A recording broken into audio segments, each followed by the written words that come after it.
Halo adik-adik dimanapun kalian berada, bertemu lagi dengan Kakak Andre yang akan memberikan materi pelajaran agama jilid yang kedua. Kali ini kita akan membahas materi yang ke-9 yang ada di buku adik-adik semua. Terima kasih adik-adik masih mau bertemu dengan kakak dan berkumpul dimanapun kalian berada. Sebelum kita memulai pelajaran pada saat ini, mari kita berdoa terlebih dahulu agar semuanya dilancarkan dan diberikan yang terbaik dari Tuhan. Mari kita berdoa.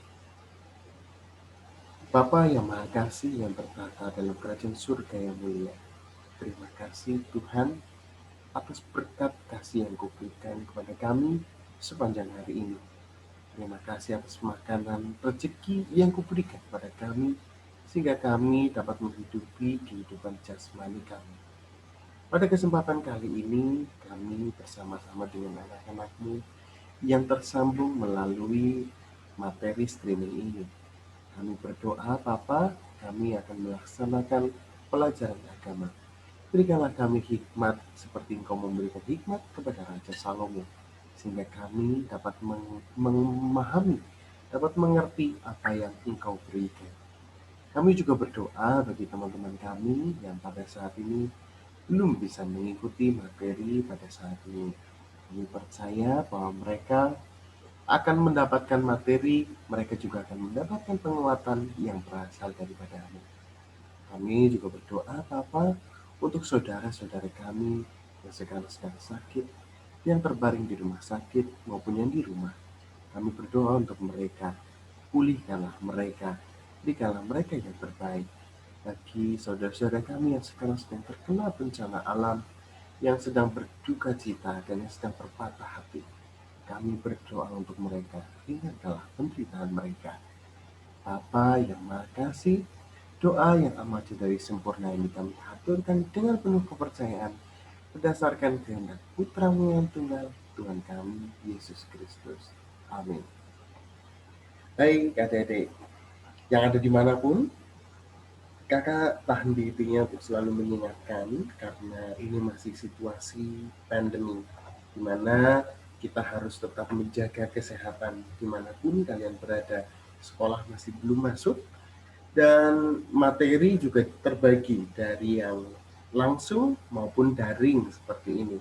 Tapi kakak tetap mengingatkan kalian untuk tetap menjaga kesehatan agar senantiasa kalian bisa sehat dan bisa bersekolah dan berkumpul bersama-sama dengan teman-teman kembali.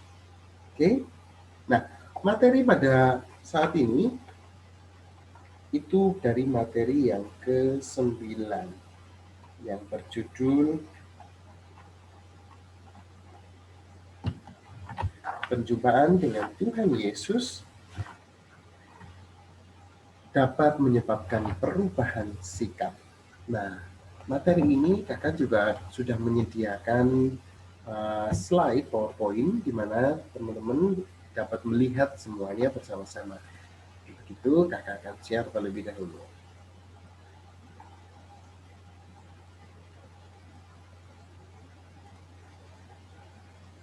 Ya, penjumpaan dengan Tuhan Yesus dapat menyebabkan perubahan sikap. Yang adik-adik lihat di buku kerja adik-adik semua, kakak juga tahu nggak semuanya punya buku. Tapi kakak juga ingin paling tidak ada satu di antara kalian yang memiliki buku sehingga kalian dapat melihat materinya dengan baik. Nah, di buku kalian dapat melihat ada gambar yang ada di gambar tersebut yaitu Tuhan Yesus bersama para muridnya sedang berjalan. Berjalannya mereka sedang melakukan perjalanan, kemudian di situ ada orang yang berada di atas pohon. Orang yang berada di atas pohon itu siapa? Orang yang berada di atas pohon itu bernama Zakheus. Nah, Zakheus itu adalah seorang pemungut cukai. Di mana pemungut cukai itu pada zaman itu pemungut cukai adalah orang yang mengambil pajak untuk kerajaan Romawi, karena pada saat itu kalau wilayah sekarang namanya negara Palestina. Nah, di wilayah itu dijajah oleh kerajaan Romawi. Nah, di buku kerja kalian, kalian dapat melihat ada sebuah percakapan. Nah, percakapan itu kalian dapat baca bersama-sama.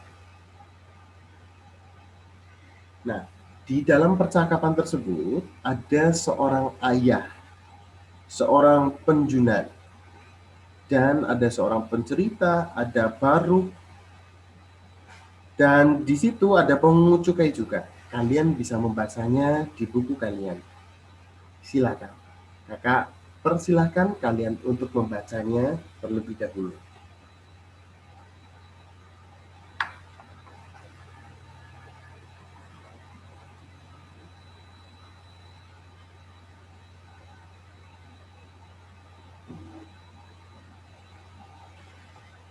Di cerita tersebut diceritakan ada seorang ayah dan yang sedang menceritakan tentang pos cukai. Apa yang kalian amati dari percakapan yang ada di buku kalian? Kalian pasti akan berpikir tidak jujur. Ya, itu sebuah perbuatan yang tidak jujur. Terus kemudian serakah. Ya memang serakah. Terus licik dan lain sebagainya. Kalian pasti punya pemikiran-pemikiran yang buruk tentang hal itu.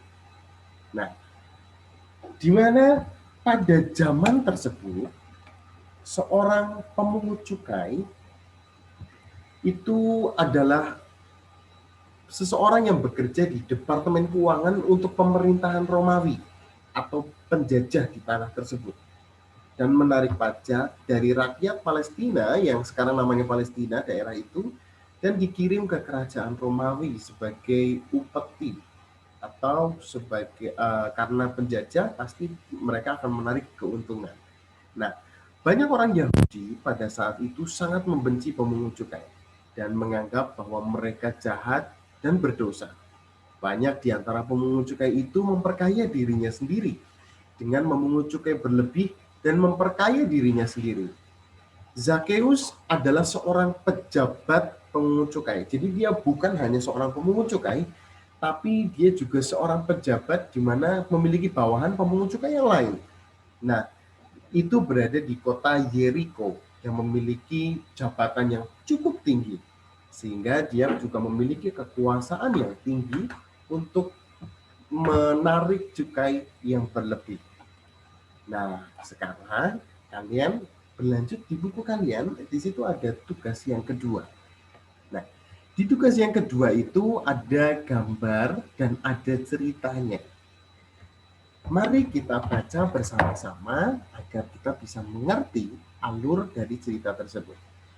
Di gambar yang pertama, Tuhan Yesus masuk ke kota Yeriko dan berjalan terus melintasi kota itu. Di situ tinggal seorang bernama Zakheus. Ia adalah kepala pemungut cukai dan sangat kaya. Ia sangat ingin melihat siapakah gerangan Tuhan Yesus ini, tetapi kerumunan orang banyak menghalanginya karena ia kerdil. Jadi fisik dari Zakheus itu pendek. Dulu kita mengetahui bahwa di pelajaran sekolah minggu Zakheus itu orangnya pendek, dan Zakheus itu ingin melihat siapa sih ini, siapa sih Yesus ini yang dikatakan sebagai seorang guru, Mesias, sebagai orang-orang yang dipercaya oleh banyak orang. Tapi karena kerumunannya banyak, akhirnya Zakheus naik ke sebuah pohon. Pohon itu berada di jalur di mana Tuhan Yesus berjalan bersama-sama. Terus kemudian di gambar yang kedua, karena itu berlarilah ia dan memanjat sebuah pohon ara untuk melihat Tuhan Yesus yang pasti lewat di situ. Ketika Tuhan Yesus sampai ke tempat itu, ia melihat ke atas dan berkata, "Zakheus, turunlah segera, sebab hari ini aku harus menumpang di rumahmu." Tuhan Yesus tahu namanya Zakheus, ya jelas dia adalah seorang Tuhan. Padahal Zakheus sendiri nggak tahu siapa itu Tuhan Yesus, dan Tuhan Yesus juga belum pernah bertemu dengan Zakheus. Tapi Tuhan Yesus tahu nama Zakheus dan memanggilnya bahwa ia harus beristirahat di rumah Zakheus. Pasti ada rencana di balik itu, karena ya kita tahu bahwa rencana Tuhan itu adalah sesuatu rencana yang terbaik. Lalu Zakheus segera turun dan menyambut Tuhan Yesus dengan sukacita. Tatkala orang banyak melihat hal itu, bersungut-sungut. Mereka berkata, "Ia menumpang di rumah orang berdosa."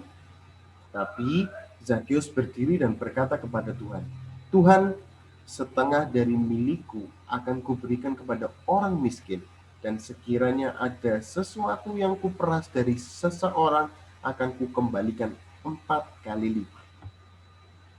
Adik-adikku sekalian, kenapa Tuhan Yesus mau datang ke tempat Zakheus yang dianggap adalah orang berdosa? Kita masih ingat pelajaran kakak sebelumnya tentang seorang pemungut cukai dan orang Farisi, di mana orang-orang merasa dirinya baik, suci, tetapi seorang pemungut cukai itu merasa dirinya berdosa, merasa dirinya tidak layak. Sama halnya dengan Zakheus. Zakheus merasa dirinya berdosa. Sama seperti kita. Kita juga merasa kita adalah orang-orang yang berdosa. Tetapi Tuhan Yesus, sosok yang sangat diagungkan, yang tanpa celah, orang-orang sangat mengaguminya. Tetapi Tuhan Yesus mau datang ke tempat orang berdosa tersebut. Nah, di gambar 4, di situ belum ada tulisannya. Nah, kalian silahkan menuliskan apa yang ada di Alkitab di Lukas 19 ayat yang ke-9 untuk dituliskan di situ, di mana ada sebuah perubahan di dalam rumah tersebut. Nah, penjumpaan dengan Tuhan Yesus menimbulkan perubahan pada Zakheus. Di Lukas 19 ayat yang ke-9, ayo kita baca bersama-sama. Kakak sudah menyediakan ayatnya di sini. "Hari ini telah terjadi keselamatan pada rumah ini." Ingat, Tuhan selalu punya rencana yang terbaik untuk kita semuanya. Meskipun kita adalah orang yang berdosa, tetapi Tuhan memiliki rencana yang terbaik. Nah, Tuhan datang ke rumah Zakheus bukan tanpa alasan. Banyak rumah di sana, tapi Tuhan ingin datang ke rumah Zakheus, di mana orang berkata dia adalah orang berdosa, dia orang yang tidak pantas. Tapi Tuhan ingin datang ke sana. Tuhan ingin menjumpai Zakheus agar ada perubahan. Karena kita tahu penjumpaan dengan Tuhan Yesus menimbulkan perubahan di dalam kehidupan. Nah, kita juga ingin memiliki penjumpaan dengan Tuhan Yesus. Kita sama halnya dengan Zakheus. Kita juga berdosa, kita juga memiliki kesalahan, kita juga tidak sempurna. Kita ingin berjumpa dengan Tuhan Yesus supaya kita juga memiliki perubahan di dalam kehidupan kita. Mari kita baca Alkitab bersama-sama lagi dari Matius 18 ayat yang ke-20. "Sebab di mana 2 atau 3 orang berkumpul dalam namaku, di situ aku ada di tengah-tengah mereka." Kita ingin menjumpai Tuhan Yesus di firman-Nya. Kita ingin menjumpai Tuhan Yesus ketika kita berbicara dengan orang-orang yang ada di sekitar kita. Jangan malu mengaku bahwa kita adalah orang yang percaya kepada Tuhan Yesus. Kita juga ingin berjumpa dengan Tuhan Yesus supaya kita ada perubahan di dalam diri kita. Nah, Tuhan Yesus menjumpai kita di firman-Nya dalam kebaktian, di mana kita mendengarkan firman-Nya setiap kita berkebaktian. Meskipun sekarang masih ada yang online, masih ada yang menggunakan daring, tetapi itu tidak masalah. Tuhan Yesus ingin menjumpai kita melalui firman-Nya di dalam kebaktian. Kemudian kita menjumpai Tuhan Yesus melalui kunjungan para hamba Tuhan dalam keluarga. Kalau kalian merindukan perjamuan kudus, ada jawatan datang ke rumah kalian, terus memberikan pelayanan, itu juga termasuk pun penjumpaan kita dengan Tuhan Yesus. Dari kedua hal tersebut, kita dapat mengenali bahwa diri kita sendiri yang memiliki keinginan untuk mengubah diri kita sehingga menyukakan hati Allah. Karena penjumpaan kita kepada Tuhan Yesus tadi, kita yang ingin memiliki perubahan di dalam diri kita. Kalau kita sudah berjumpa, kalau kita sudah mendengarkan firman Tuhan, kalau kita sudah dikunjungi oleh para hamba Tuhan, tapi kita tidak ingin memiliki perubahan, sama saja bohong. Tapi diri kita sendiri yang memiliki keinginan untuk menyukakan hati Allah sehingga kita dapat memiliki perubahan ke arah yang lebih baik lagi. Nah, kita juga mengalami hal yang serupa dengan Zakheus, tetapi dengan satu perbedaan yang sangat penting dan mendasar. Pada penjumpaan Zakheus, Tuhan belum mempersembahkan kurbannya. Tuhan belum mempersembahkan kurbannya di dalam kehidupan. Sehingga manusia pada saat itu belum tertebus oleh darah Tuhan Yesus. Beda dengan kita.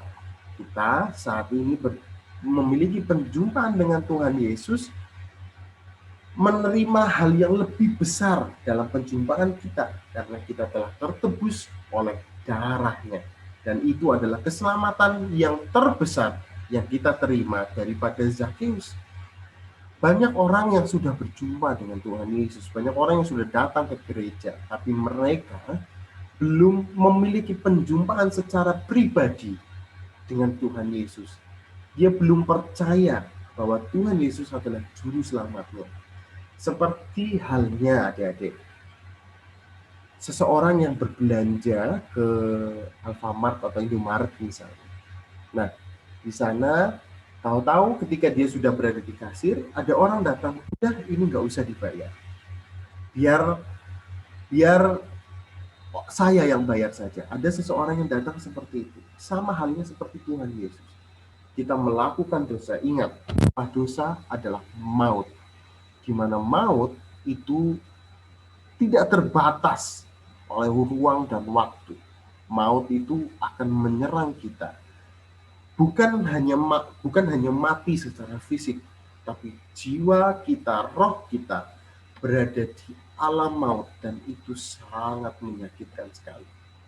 Kita tahu di kitab Wahyu penjelasan tentang kerajaan maut. Tetapi Tuhan tahu bahwa tidak ada orang yang bisa terlepas dari kerajaan maut.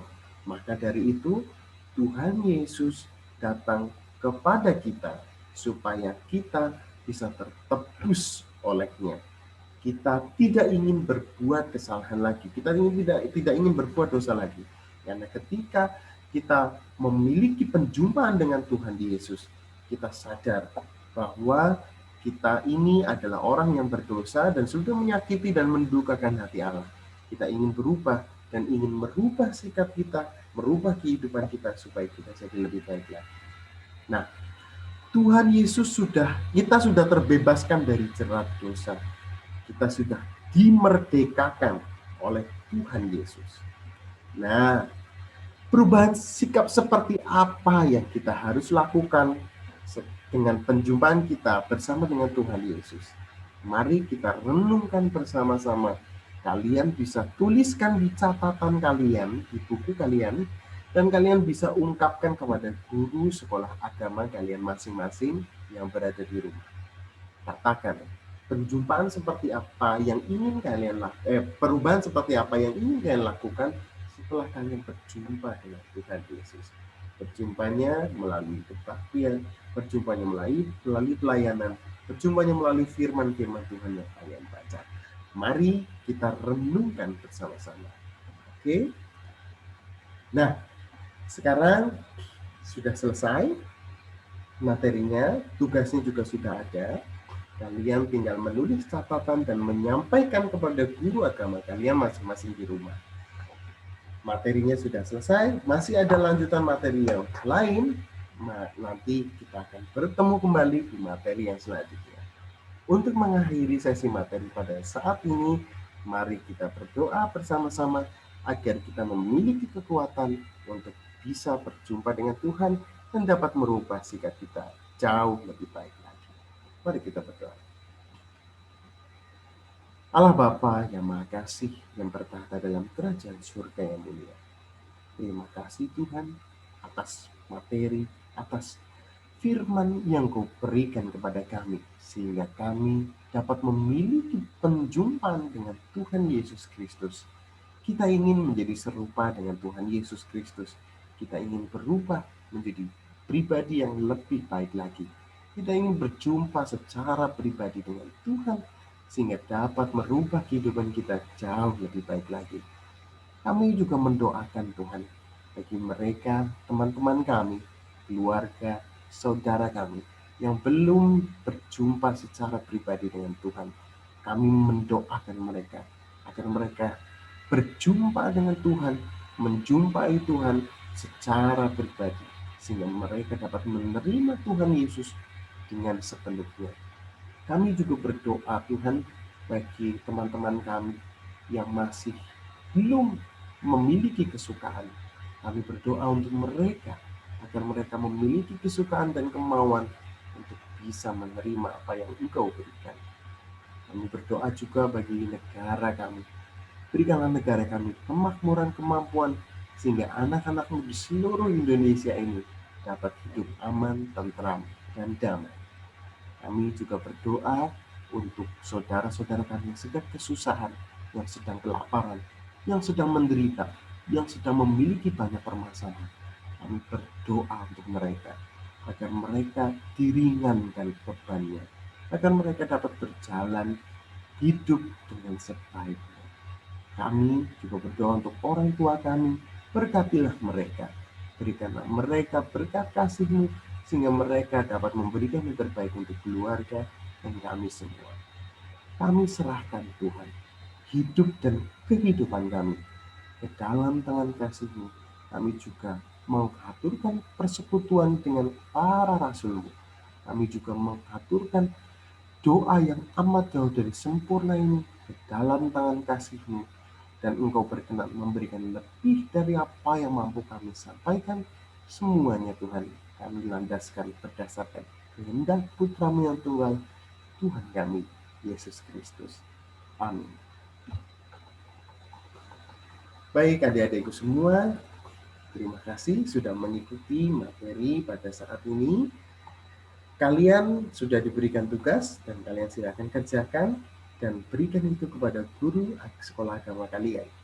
Kakak tetap mengingatkan kepada kalian untuk tetap menjaga kesehatan, menjaga kebersihan, sehingga kalian dapat hidup sehat dan tetap bugar. Sampai jumpa di lain waktu.